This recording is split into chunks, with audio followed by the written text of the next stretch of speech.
तो आज की इस वीडियो में बात करेंगे ईपीएफओ की बैंक केवाईसी से रिलेटेड काफ़ी सारे एम्प्लॉयज़ को जो प्रॉब्लम आ रही है उसके बारे में। So keep watching the video.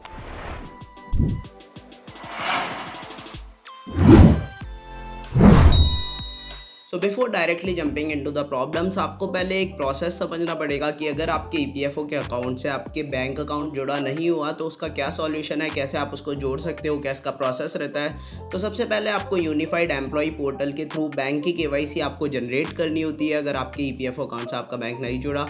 जैसे ही आप अपनी केवाईसी जनरेट करोगे मेंबर पोर्टल के थ्रू, तो वहाँ पे आपको वेरिफिकेशन अंडर प्रोसेस करके नेक्स्ट स्टेप देखने को मिलेगा स्क्रीन के ऊपर।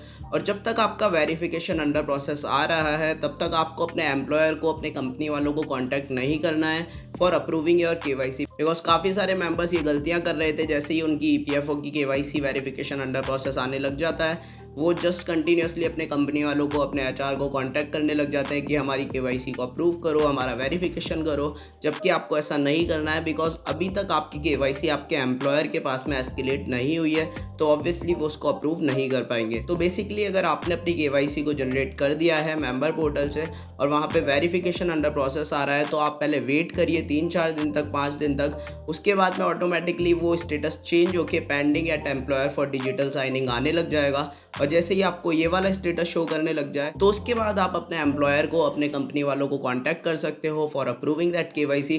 बिकॉज अब वो ईपीएफओ के एम्प्लॉयर पोर्टल पे जा चुकी, यानी आपकी कंपनी वालों के पास में जा चुकी।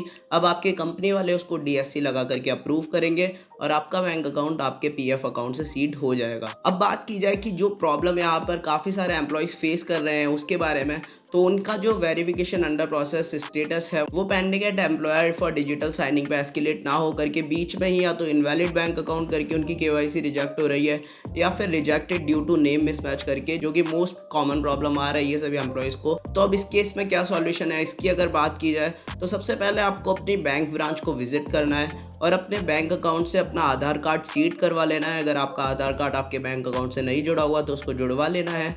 और उसके बाद में आपको अपनी सारी डिटेल्स क्रॉस चेक करनी है, जो भी आपके आधार कार्ड में अवेलेबल है, आपका नाम, आपका फादर्स नेम, आपका एड्रेस, वो एज इट इज़ आपके बैंक अकाउंट में होना चाहिए। दैट मीन्स बैंक अकाउंट में जो डेटा है वो एज इट इज़ मैच करना चाहिए। आपके नाम का एक एक लेटर, आपके फादर्स नेम का एक एक लेटर और एड्रेस वगैरह आपके बैंक अकाउंट में जो हो वही आपके आधार कार्ड में होना चाहिए और वही आपके ईपीएफओ के अंदर होना चाहिए। इसमें से अगर कुछ भी डिफर कर रहा होगा तो आपको मिल जाएगा और उसको भी आप अपनी बैंक ब्रांच के थ्रू करेक्ट करवा सकते हो। और जैसे ही आप उसको करेक्ट करवा लो उसके बाद में आप वापस से ईपीएफओ के मेंबर पोर्टल पे आकर के अपनी केवाईसी को सबमिट कर सकते हो, राइट। अब काफ़ी सारे लोगों को इसके बाद भी एक प्रॉब्लम आ रही है, उनकी ये सारी डिटेल्स एब्सोल्युटली मैच कर रही है उनके आधार कार्ड से, उनके बैंक अकाउंट से, उनके ईपीएफओ से, स्टिल उनकी जो केवाईसी रिजेक्ट हो रही है with the remark that rejected due to name mismatch. इस चीज़ का क्या सॉल्यूशन है?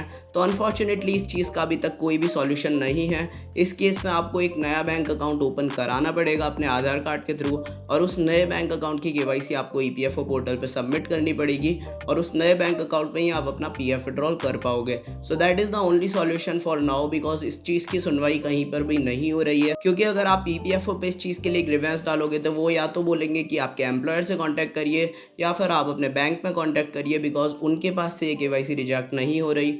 और अगर आप अपने एम्प्लॉयर के पास में जाओगे तो ऑब्वियसली मैंने बताया अनटिल और अनलेस स्टेटस वहाँ पे पेंडिंग एट एम्प्लॉयर नहीं आ रहा और वेरिफिकेशन अंडर प्रोसेस आ रहा है तो आपका एम्प्लॉयर भी आपको इस चीज़ में हेल्प नहीं कर पाएगा। और फाइनली जब आप अपनी बैंक ब्रांच को विजिट करोगे और उनसे पूछोगे कि हमारी केवाईसी पीएफ की इस रीज़न के साथ में रिजेक्ट हो रही है तो इसका क्या सॉल्यूशन है, तो वहाँ पर भी आपकी कोई सुनवाई नहीं हो पाएगी, because also they are not aware of it कि इस तरीके का कोई प्रोसेस होता है और इस तरीके की केवाईसी को अप्रूवल करना पड़ता है बैंक को। तो इस चीज़ को ईपीएफओ द्वारा जो डिस्क्राइब किया जा रहा है, पर्सनली हम लोगों ने भी विजिट किया तो वो यही कहना है उनका कि ईपीएफओ के जो पोर्टल्स है वो डायरेक्टली इंटरकनेक्टेड हो चुके हैं बैंक के सर्वर्स के साथ में और आधार के सर्वर्स के साथ में। तो ये हो सकता है जो केवाईसी अप्रूव या रिजेक्ट हो रही है ये ऑटोमेटेड सिस्टमेटिक जनरेटेड एक प्रोग्राम है, एक प्रोसेस है, उसके थ्रू अपने आप अप्रूव या रिजेक्ट हो रही है। बट इसमें एक और कॉन्ट्राडिक्शन है कि अगर ये ऑटोमेटेड सिस्टम जनरेटेड प्रोसेस है तो काफ़ी सारे लोगों का इसमें 4-5 दिन में होती है केवाईसी अप्रूव, काफ़ी सारे लोगों की 1 महीने के बाद होती है, 1-1 महीने तक पेंडिंग होती होती है। और अगर ये ऑटोमेटेड सिस्टमैटिक जनरेटेड प्रोसेस है तो उसमें सभी लोगों का सेम टाइम अप्रॉक्सीमेटली लगना चाहिए। सो आई थिंक बैंक की बैक एंड टीम के अंदर किसी ना किसी तरीके से ह्यूमन इंटरवेंशन इसके अंदर होता है,